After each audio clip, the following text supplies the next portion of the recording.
Hi, folks. Chris Voss here from the ChrisVossShow.com, the ChrisVossShow.com. Hey, we're coming here with another great podcast. We certainly appreciate you guys tuning in. Be sure to give us a like, subscribe to us on YouTube, hit that bell notification button so you get all the notifications of what we're doing. Today, we've got another exciting author from O'Reilly Books, and if you want to watch the video portion of it, you can go to that youtube.com Chris Voss channel, or you can just listen on Spotify, iHeartRadio, iTunes, Google Play, all the great places we have the Chris Voss Show podcast. Be sure to refer to your friends, neighbors, relatives. Today, we have a gentleman. He's written a book called Lean AI, How Innovative Startups Use Artificial Intelligence to Grow. And this guy's pretty amazing. It's Lomit Patel. He's the Vice President of Growth at IMVU. Prior to IMVU, Lomit managed growth at early-stage startups, including Roku, IPO, Trust and ID, acquired by Equifax, Texture, acquired by Apple, you may have heard of them, and Earthlink. Lomit is a public speaker, author, and advisor, and recognized as a mobile hero by Liftoff. Lomit's new best-selling book, Lean AI, is part of Eric Ries's The Lean Startup Series, now available at Amazon, and I'm sure all the book places out there. Welcome to the show, Lomit. How you doing, buddy? Doing great, Chris. Thanks for having me. Good. Congratulations on the book. And give us the plugs, the .coms you want us to go check you out at. Yeah, so the best places to find me is on LinkedIn. If people search for me, Lomit Patel, on LinkedIn, I connect with anyone who reaches out to me. I put a lot of great content there. I also have a blog, which is pretty much my name, lomitpatel.com. So, that's another place people can reach out to me as well. And I'm also on Twitter. So my handle on Twitter is @PatelLom, PatelLom. They want to follow me there. So tell us about artificial intelligence, Lean AI. What was this book? What was the overview of this book? What is it about, and why did you decide to write it? Great question.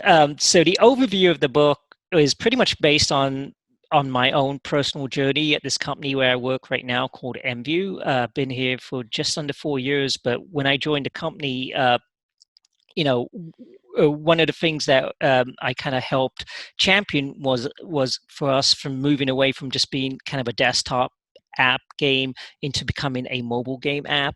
And as you know, on mobile, people don't have that much user attention, and so we wanted to come up with a better way to try and drive growth on mobile, where we could leverage a lot of our user data and turn that data into insights in real time to really enable us to grow better, faster, and smarter. And so that's where AI really came into play for us. And you've been developing AI for a lot of time.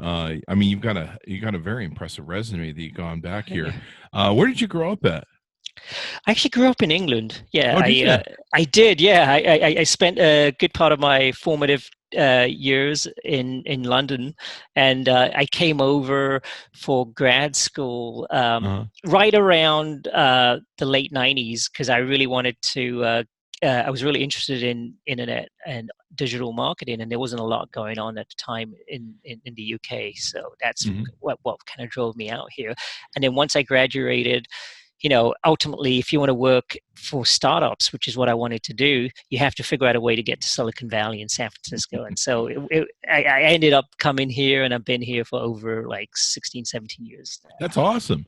Just be honest, though. I mean, you came from London. You just like having the sun around, right? Most of the time. It makes a big difference, I'm telling you. I mean, it's nice not to. It's nice to. California is definitely the weather is different from London for the most part. London's a beautiful place. But, it definitely is. I would, between that and Seattle, I would have a hard time living there. It seems like a wonderful place, but I just get depressed so much as it is. You also have a podcast too, where you talk about AI, don't you? Yeah, I've been on. I don't actually have my own. Oh, these podcast. are your appearances on podcasts. Yeah, okay. I've been on a lot of podcasts where you've been on so many. I thought you had one. Yeah, I know. As you can imagine, AI has become a pretty popular topic that people want to talk about. It certainly is. In fact, we have a podcast that's dedicated to it, Spatial Computing Podcast, which this will be appearing on as well. So give us a rundown on what people should know about AI. Our audience comprises people that are experts in AI and that are in Silicon Valley, all the way down to someone who may not really understand the layman, I'm not even sure they know what AI means. What it stands for. Yeah, so maybe let's sort of use kind of a definition in terms of how I look at what AI means. So, the simplistic way of looking at AI is how can you get machines to think and act like humans? Mm-hmm.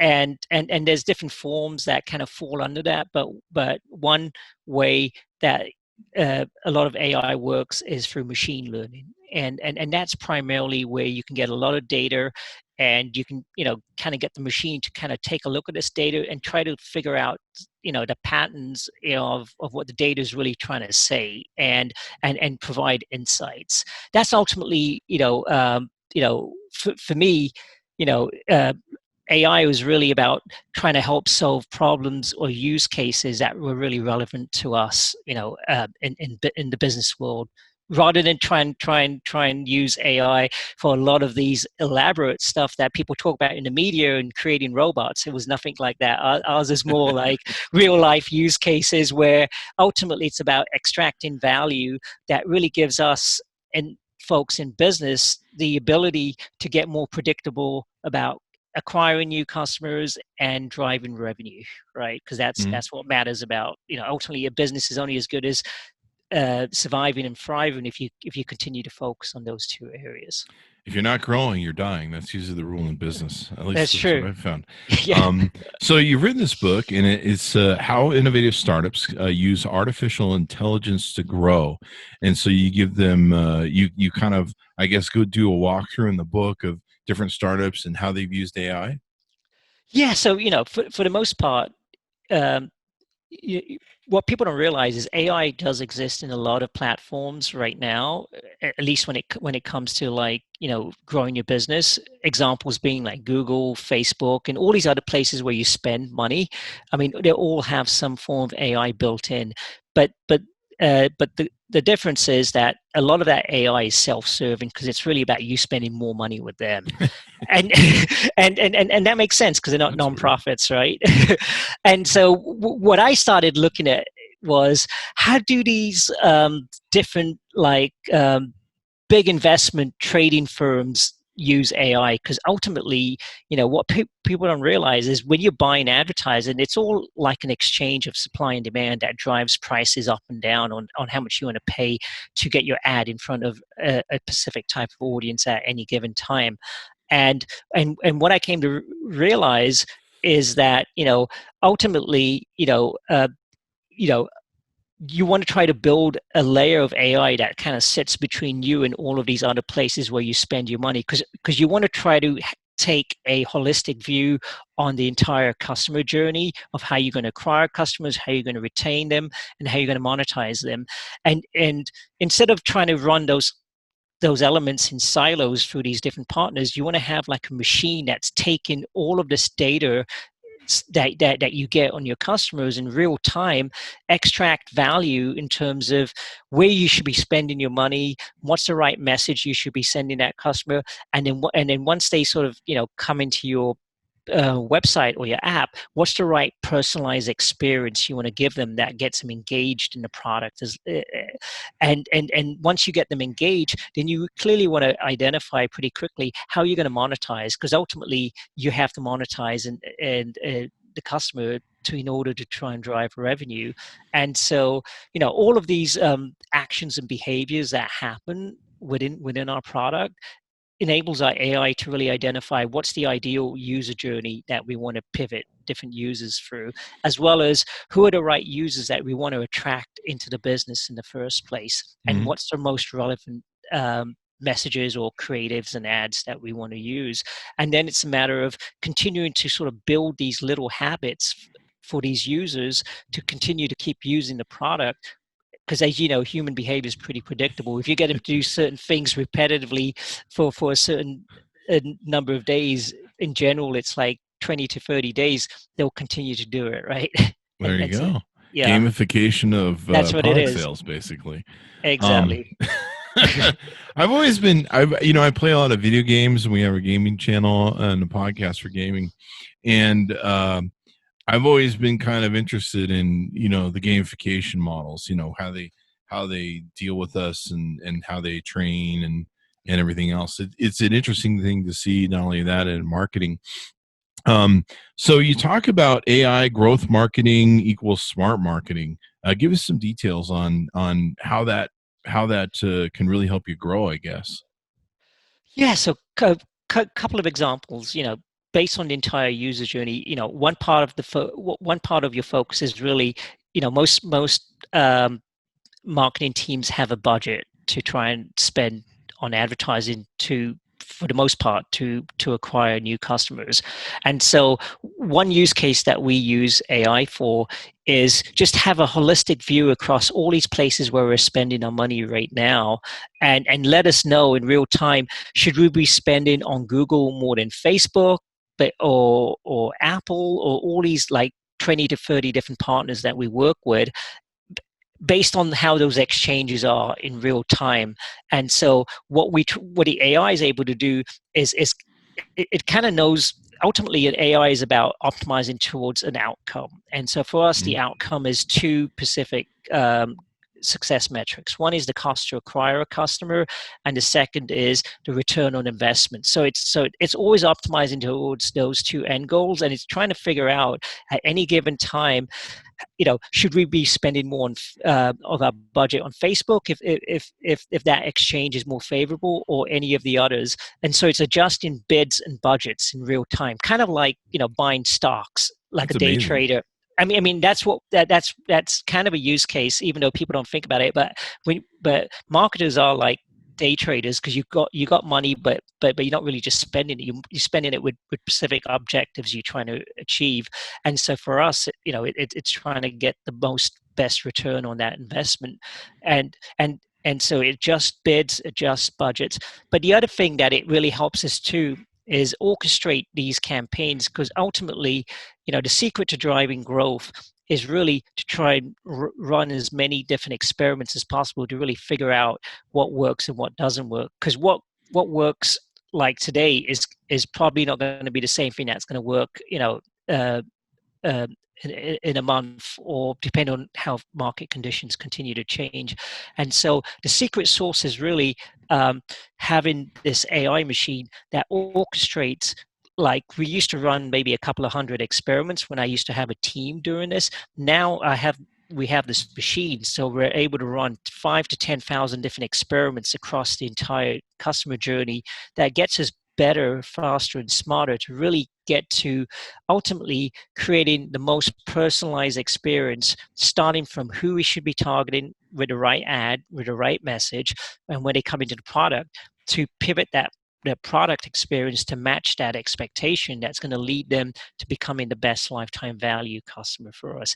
And it's using all these different touch points that we have, from the ads that we use to the in-app messages, to push notifications, to retargeting ads. But all of this is kind of working in sequence, and it's kind of just like this flywheel. If you want to imagine, ultimately it's about increasing your smart marketing is about increasing your velocity of learning as quickly as possible, because as you continue to get more data in your customers, you can build better insights on who those customers are. And as you build better insights, it enables you to build better algorithms. That's where AI comes in, because it ultimately helps you build a better, smarter algorithm to attract that type of customer, to retain that customer, and to monetize. And so as you continue to do that, you end up getting even more data, because you end up acquiring more customers, and the machine just ends up getting smarter over time. There you go, and that's really important, especially in today's world when companies are going to be, not as rich in money as they possibly can, to make sure they're getting the best return on investment on their ads and know what works. I know ad prices have been falling and moving around quite a bit with the thing. In fact, they fell quite a bit on Facebook with the Yeah. COVID-19. And so you help these companies. You've written about these companies and how they can do better on everything they do. Do you find a lot of companies are adopting to this, or there's still a huge amount of companies that need to step into this field and master it? Yeah, so less than 5% of the companies right now are really adopting this to the extent that I talk about. lean Wow. AI. Most companies aren't really doing it this way. The way most companies are doing it right now is that they've kind of elevated to the stage where they're trusting these different partners to try and use their AI for doing this. But there's what they don't realize is there's a huge gap between just having somebody else doing it, because then they're just doing it that's more self-serving, versus you building the layer that sits between you and them, which enables you to be able to do things that are ultimately more personalized to hitting your objectives and goals.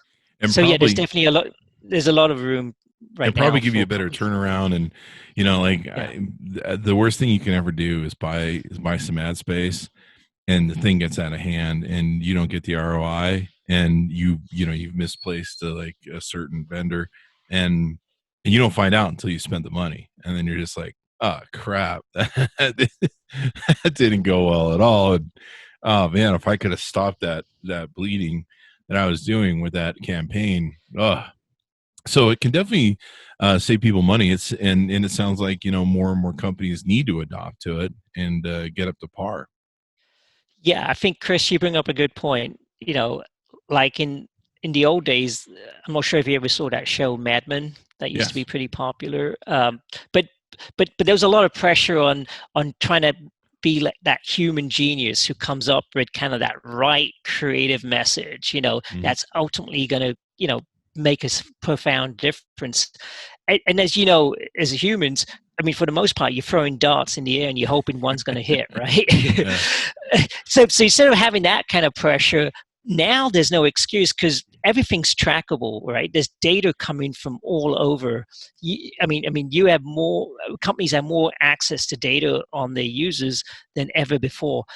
The only difference is the data by itself isn't meaningful unless you can extract value out of it pretty quickly and glean those insights. And so, now instead of putting the pressure on having and hiring these genius marketing folks, you really put in less pressure on that, and there's more emphasis on the machine to really do a lot of that heavy lifting. And you don't really have to hire a lot of people on the execution side now, because now the machine does a lot of the manage the execution around the tasks and processes to really execute on all of these campaigns. So you can pretty much run these operations with a much leaner team, which ultimately ends up providing a much better ROI to the entire business, right? Because because you're running with smaller teams, you're able to extract a machine that's able to work 24 hours a day, 7 days a week, 365 days a year. And you know, obviously with COVID, there's been a big impact with a lot of companies needing to pivot and work remotely.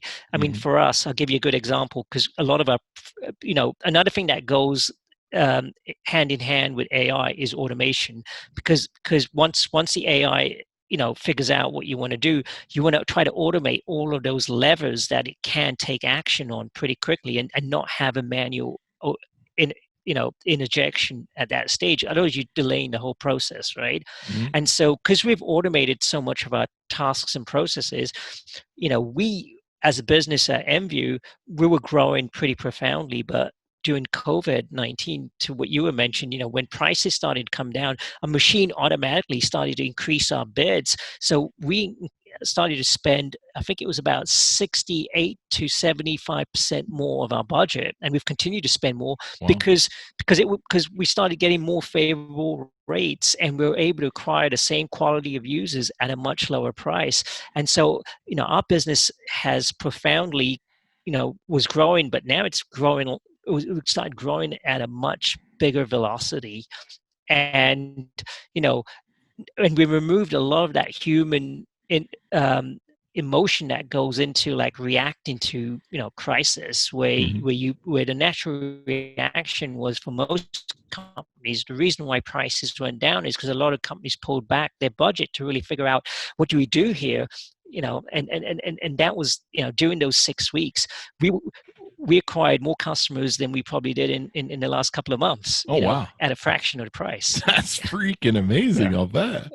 Yeah, I mean, Yeah. when And you think about it, everyone's online. So yeah. And that, you know, again, the other thing that I didn't have to worry about, and I have a small lean team, is that I wasn't dependent on them, needing to pull all these levers and do the work. All they had to focus, primarily a lot of their focus was on trying to just make sure that we kept supporting the machine with the right ads, because we started changing our messaging, and the machine was doing all of this heavy lifting, so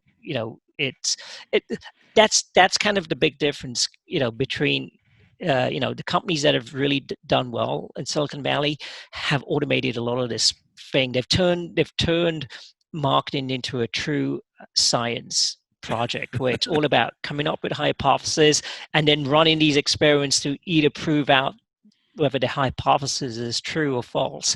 But you're doing it at such a volume and velocity that even it's not like you have a hit rate of 9 out of 10, but what you do have is you because you're doing it at such high volume and velocity, your trajectory of figuring it out is a lot faster than somebody who isn't doing it at that rate.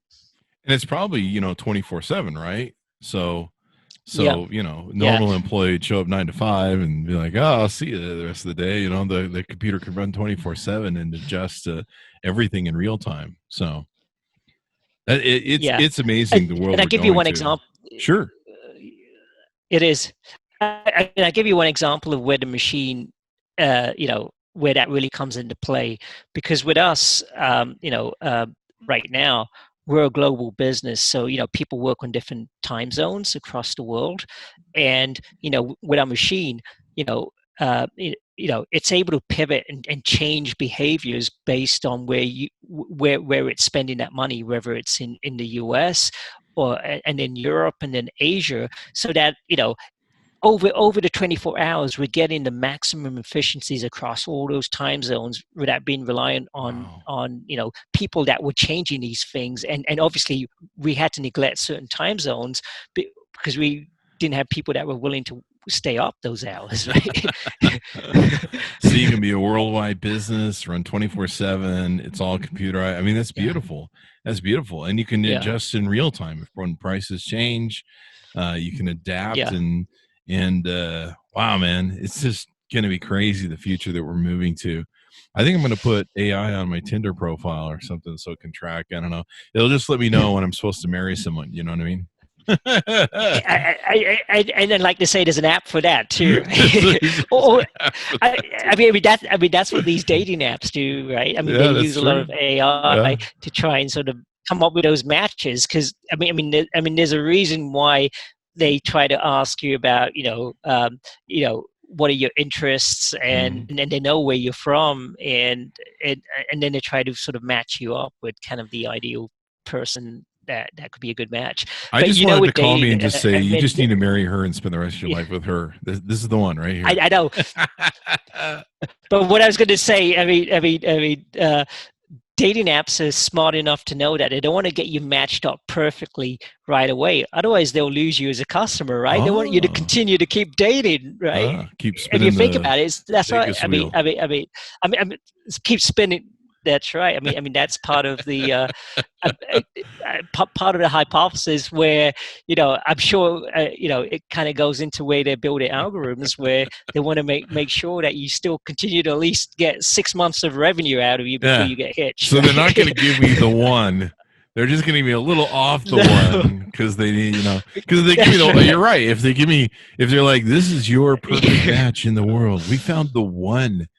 Like in the universe that you should hook up with, but if we give you that one, crap, we won't get any more money from you, so we can't have that. No, I'm just kidding. But it is amazing. Automated intelligence, or artificial intelligence, and what's going on. But I love artificial intelligence for my dogs, so they could figure out, when they come to me and start begging, I'm like, what do you want? You want treats? You want to go outside? You want a doggy toy? What do you want? And the AI could, the computer, my phone could just look at him and be like, the dog wants a toy. That'd be good. But no, this is really great that businesses get this, and businesses are slowly adopting. I kind of figured Silicon Valley will want to be one of the first people to to look at that. The nice thing about business AI for what you're talking about for sales and revenue growth is we don't have to really worry about turning into Skynet and doing the whole, Elon Musk is railed on AI a few times. He's like, we shouldn't have robots and stuff, but I don't know. He's smoking some stuff every now and then, so I don't know what that's about on Joe Rogan's podcast. Yeah, I mean, but those are the things that gets the headlines, right? So, I mean, if your objective is to be in the news and continue to get publicity for, so he's doing it. He's doing to sell more of those Teslas. You want to take an extra. He's a cheap monkey, isn't he? I'm not saying. I would just say he's a great marketer. There you go. Okay, all right. I see what you're doing. You're doing the political thing. No, but I like Elon Musk most times. Some of his latest tweets, though, it's been kind of a little out there. But I know he was one person who was kind of banging that drum for a while against AI, where he was like, it's going to turn into Skynet, the Terminator, and dun dun dun. Every time I watch that Boston Dynamics doc, I hear the Terminator theme music in my head. But no, AI and automation, this is all stuff that's going to help us in the future, medically, business-wise, everything else. Hopefully make our world smarter, help drive our cars. I'm really kind of bummed out with COVID-19 that I was hoping we'd have all, automated cars by now. That whole vision of the where you pretty much have a disposable car that shows up when you want it. You don't even have to own a car anymore. I was hoping that would be here by now. But I guess with COVID, Waymo and a lot of people have had to shutter their projects or at least put them on mothballs until we can get this COVID thing out of control or under control. We have it out of control now. We're doing good on that part. But yeah. So what else do we need to know about what's in your book and some of the things that you share with readers there? Yeah, so I mean, the book can be basically looked at in terms of like two parts. The first part is really about really understanding what AI is, how you can really leverage it for growth in your business, and and the key is ultimately you need to try and create a culture within a business that's going to get behind digital transformation. And so, it kind of walks through kind of my own personal journey on how I was able to sort of take, a culture and really turn them into really getting behind supporting AI. And, that's important because ultimately, one team can't really make AI successful. It has to really start from the top. You want to get your CEO and the other executives really behind this. And getting that C-level support is really important, and then you want to obviously try to make sure as other people get involved, because you need cross-functional support to be successful, that you identify use cases which I talk about, which are not way out there, but they're like real life use cases that can add tangible value to the business pretty quickly. So it's not like you kind of going on this tandem where where you're going to invest into something and it's going to take 5 to 10 years for the company to really see the benefit. Because the problem with that is ultimately people are going to run out of motivation to keep that thing going, right? As the costs start to mount up. Yeah. So think of practical use cases. Think of, and the book really goes into like, what are the right use cases that can provide really immediate good value. And then the other decision is really build versus buy, and the truth is now there's so much more technology that's out there that you don't need to go and just build this in silo and build your own little empire of this machine, because it can be a big distraction. You can actually take a couple of systems that are out there and just connect them together, and you'll get a pretty good AI intelligent machine that can enable you to execute on at least 95% of those use cases that you'd want to use it for today. Mm-hmm. And then the second part of the book talks more about, once you have AI, how you're really going to grow your business and drive that kind of revenue, because that's where the marketing piece comes in, and it talks about the different strategies on how you can use that. And the other part is, how do you build the right team to help support you to get AI to really be able to work as effectively as possible. And the key thing that I sort of touch on it in the book is that ultimately it's the human, the future of work isn't really about machines. It's about human intelligence and artificial intelligence working well together. And there's certain types of skill sets that you need to try and, people, I mean, ultimately people need to start thinking about, how, especially if you're working, is how are you going to continue to provide value to your employer in the future, right? And it's not thinking about the skill sets you need, because the skill set, I mean, you don't necessarily need to be a great programmer and go deep into like AI and be a data scientist. I mean, that would be nice. But the truth is, if you can become kind of the person who can kind of bring value from the business standpoint, because ultimately it's going to take somebody who can really understand the business and be able to work cross-functionally with all the different teams to really champion and bring these projects, and successfully implement them. That can be a really important role. And then the role about, once you bring them in, having the right skill sets to because the human skill set is going to be more around problem solving, coming up with the ideas, of being creative, as well as relationships and leadership, because the machine can't go and make all these relationships with like these partners that you work with, like Google or whatever. You're not going to send a robot to these meetings. So you need to be the person. I mean, that's where good. Ultimately, the soft skills are going to become a much bigger part, and people don't realize. I mean, soft skills are really important even today if you really want to move up in your career. Yeah. But in the future, that's going to really differentiate you from the folks that don't really end up becoming successful. Yeah. I guess like 40 or 50 years from now is when the robots just go to the meetings themselves and run themselves. They're just like, yeah, they'll be talking to each other then, right? Yeah, that's right. Yeah. There's just a CEO sitting in a room with a bunch of bots, robots. So what are we doing in the sales thing? What's the title of usually someone who oversees a sales process like this? Yeah, so generally, I mean, what I found, in Silicon Valley, they have this concept now called a growth team, and what a growth team does, which is different from a marketing team, which is generally what people have used, is a growth team is really responsible for the entire user journey. And so it doesn't just focus on certain elements of marketing. It really focuses on the entire experience, from how you acquire customers, how you retain, and how you monetize customers.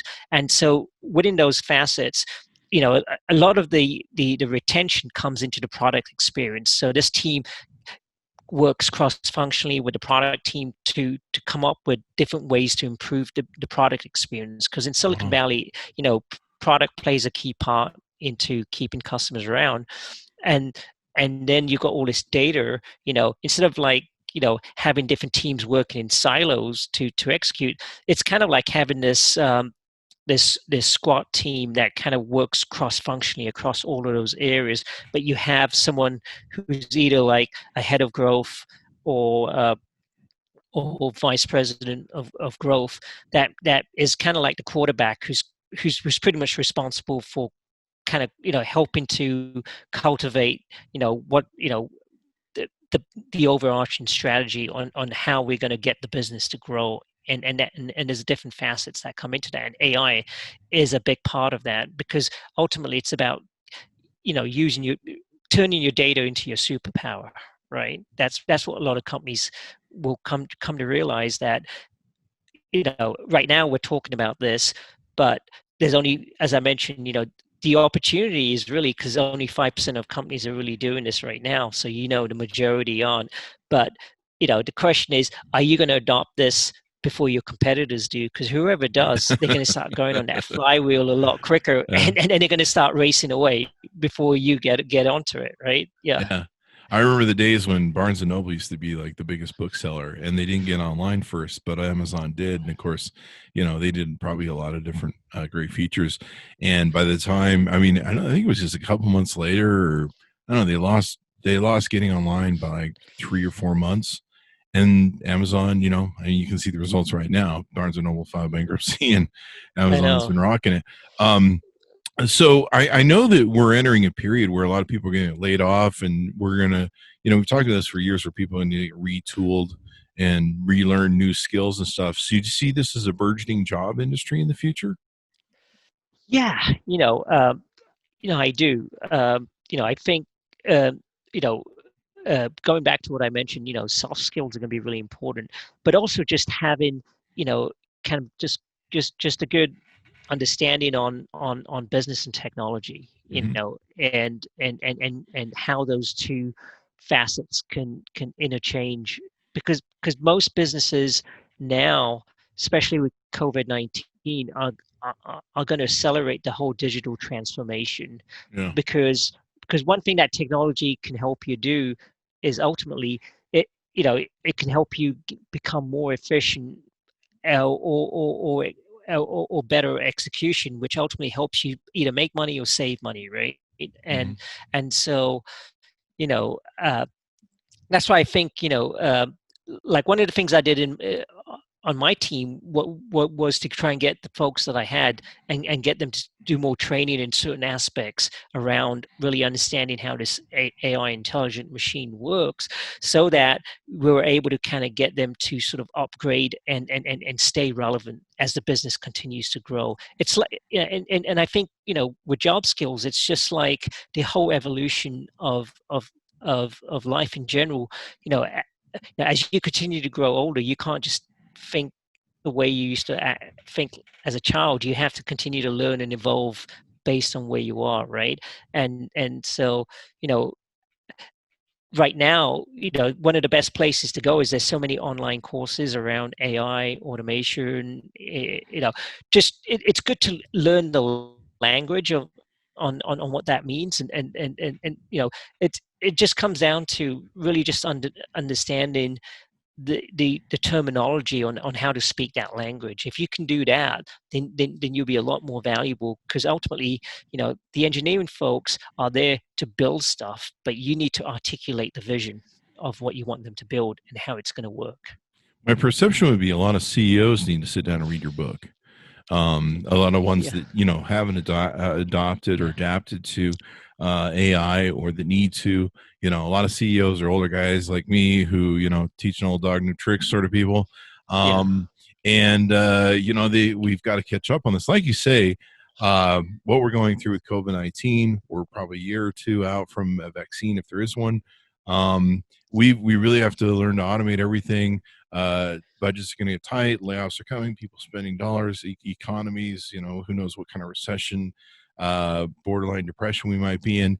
You've got to maximize every dime dollar you can, and it's going to be real important. So I imagine a lot of great CEOs and C-class executives should be picking up your book and reading about it. A lot of people are going to school in the business. I kind of wish I could learn coding. But I just don't have that math brain. God bless people that do, because then my phone works. But and everything else really in our world. But what are some other things in your book that people need to work? What do you see the future becoming after this? After we kind of adopt these things? So, the the, the future is going to be more around. I created a scale in my book, the lean AI scale, and the easiest way to think about that is kind of like the self-driving car. That's kind of the end goal, right? If you get into a car and you kind of tell it where you want to go, it will take you to it. You don't really want to worry about whether it's going to take a detour here or there, but ultimately you give it an outcome and it's going to take you to that, and you don't have to worry about it. And the other extreme of that is where you just have like a car with a stick shift, nothing that was automated in any shape or fashion, and you have to do all that work.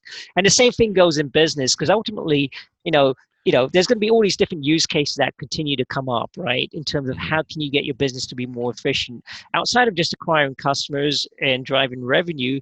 It's about supply chain, for example. How do you plan better? Because one of the other things that we know that's going to happen is that there's more businesses now have to move online, right? Because if we've learned anything from COVID-19, is that the new normal is definitely going to be different from the way things were, and that's going to profoundly change the whole landscape, especially around retail, the way you sort of go about the brick and mortar businesses, how you how do you become more efficient as an e-commerce business? How do you plan for that, right? And supply chain, how do you plan to get better at customer support? Because all these different changes in the business. So AI, ultimately it's about coming up with kind of the outcomes that you want, and then using AI to help navigate you to kind of get to the best way to achieve those outcomes. So the future is really going to be less about humans kind of doing a lot of the menial tasks, but and the machines will do more of that, but it still requires humans to be able to sort of identify what are the problems that we are trying to solve, so then the machine can be put into focusing on trying to find those solutions. I love the idea too. You talked earlier about the concept of maintaining the front to back end relationships with clients, not only when you acquire them, but making sure they stay happy and they go through the process and utilize your stuff. Um, I see some of that from the different emails and systems that I get, where it's like trying to keep me engaged with the product, and hey, there's resources here for if you need them. Even like I think it's the Washington Post and some other places, they have in the Wall Street Journal, I think they have stuff that they ship me, and they're like, hey, by the way, you have these other products you can interact with, and I'd love to see more of that. I think the big we had an interaction day with the cable company, and they're really good about the front part of acquiring your business. But good luck, getting them on the phone thereafter or talking to them. But we did actually use one of their AI systems, I think, to finally get them to call us back. It took about a half an hour for them to call us back, but at least I guess we weren't on hold.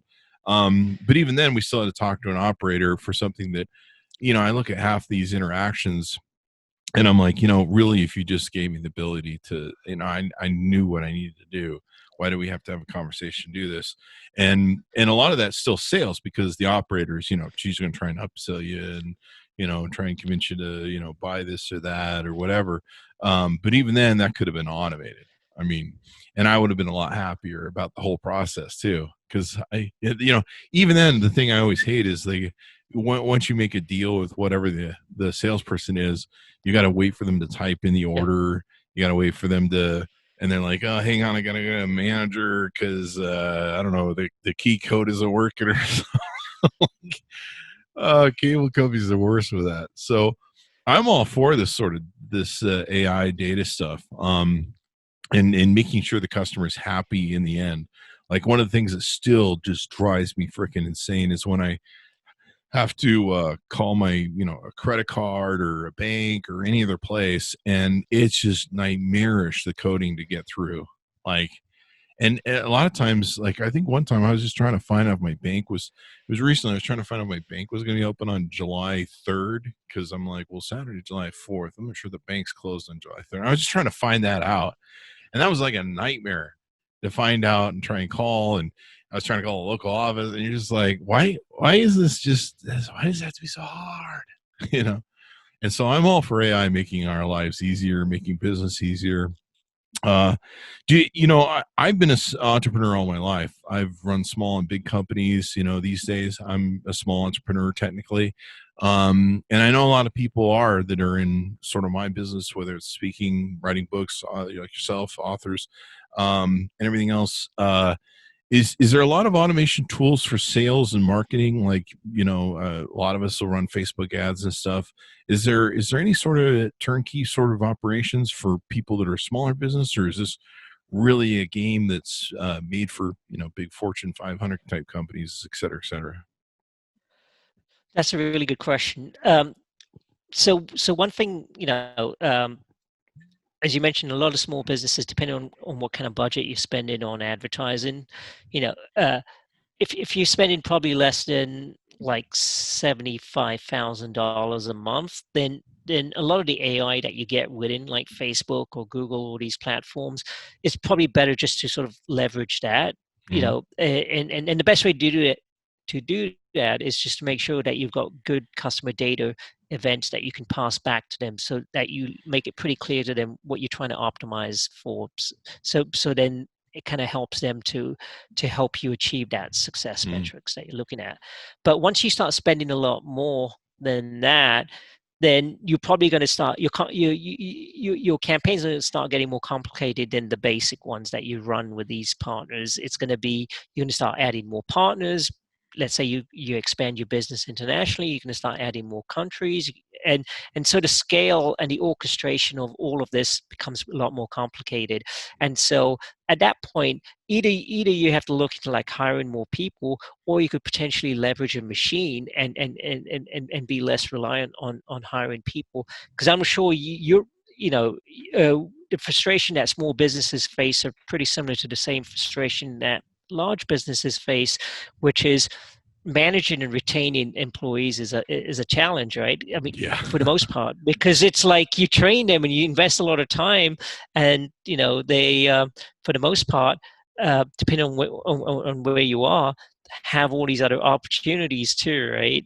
Maybe not now, but to a large extent, there's nothing contractually that keeps them to be loyal, and I know.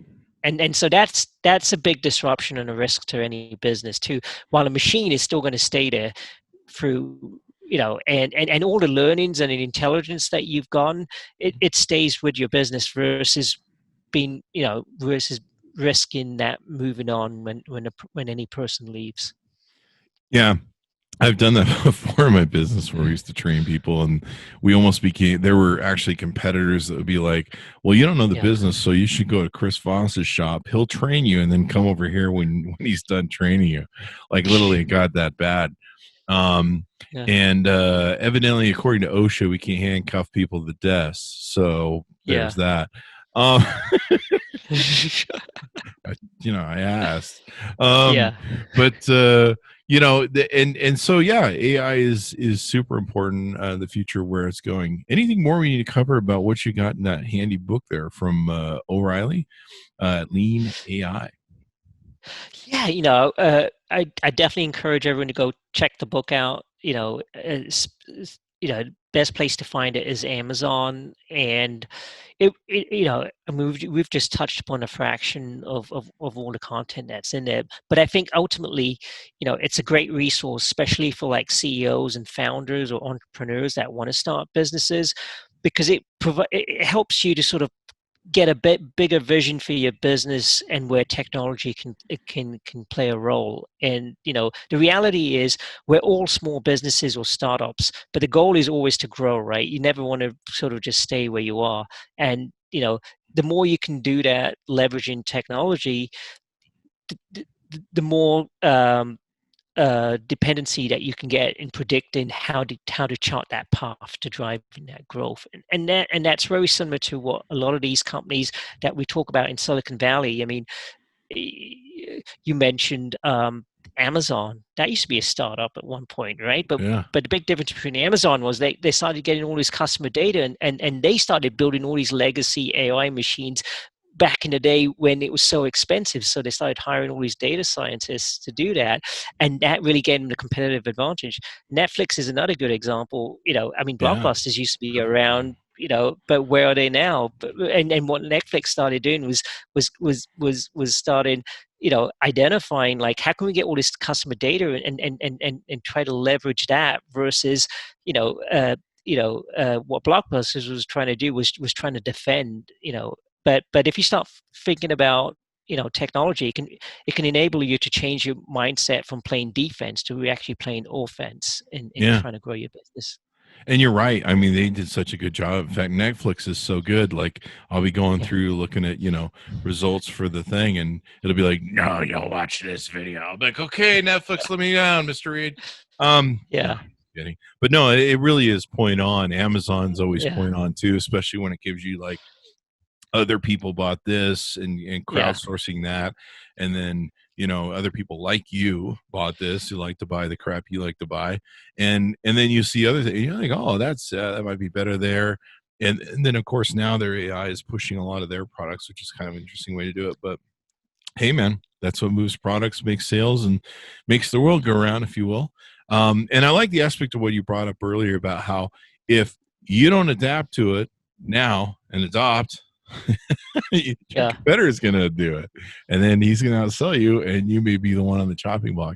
If you're not growing in business, you're dying. and competitive advantage is going to be huge in this COVID environment here that we're running into in the next year or two. It's going to be probably the difference of survival or not survival when it comes down to it. Definitely. Definitely. Yeah, I like that. Well, so Lomit, give me your book .coms where people can go find you on the interwebs there.